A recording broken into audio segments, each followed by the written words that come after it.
তো hello guys, আজকে আমরা নিয়ে চলে এসেছি আমার দুর্গা ঠাকুরের কালারিং ভিডিওতে। আপনারা দেখতে পাচ্ছেন এই যে আমার দুর্গা ঠাকুর কালার হয়ে গেছে। ওদিকে আমার ভাই বাজনা বাজাচ্ছে।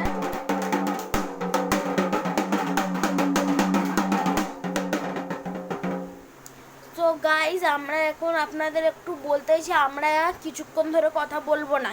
আপনারা একটু আমাদের ঢাকের সাউন্ড শুনে যদি কাটান তাহলে খুবই ভালো। আমরা আপনাদের দুর্গা ঠাকুর কালারিং প্রসেসটা পুরোই দেখিয়ে দেবো।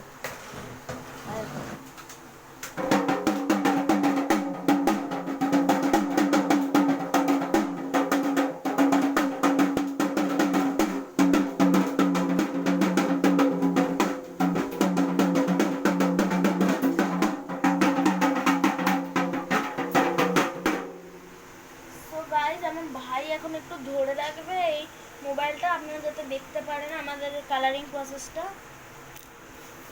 একটু একটু অসুবিধা হতেই পারে গাইস, দাঁড়ান একটু একটু জাস্ট দাঁড়ান।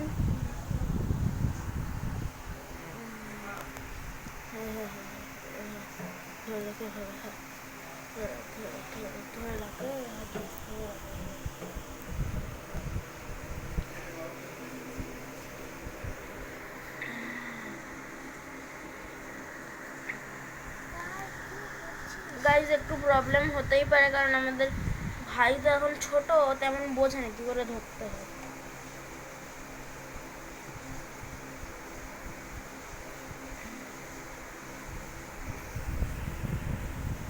আমি একটু ওকে অ্যাডজাস্ট করে দিচ্ছি যাতে আপনারা দেখতে পান ফুললি। দেখতেই পাচ্ছেন আমরা দুর্গা ঠাকুরের হাতে কালার বসাচ্ছি এখন। ঠিক জায়গায়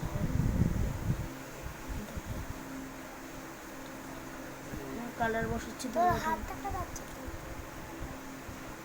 কালারটা বসানো হয়ে গেছে দুর্গা ঠাকুরের। সো গাইজ, আমরা আজকের জন্য এইটুখানি রাখছি। আমরা পরে কিছুক্ষণ পরে আবার ভিডিও দেবো। তো এতক্ষণের জন্য গুড বাই।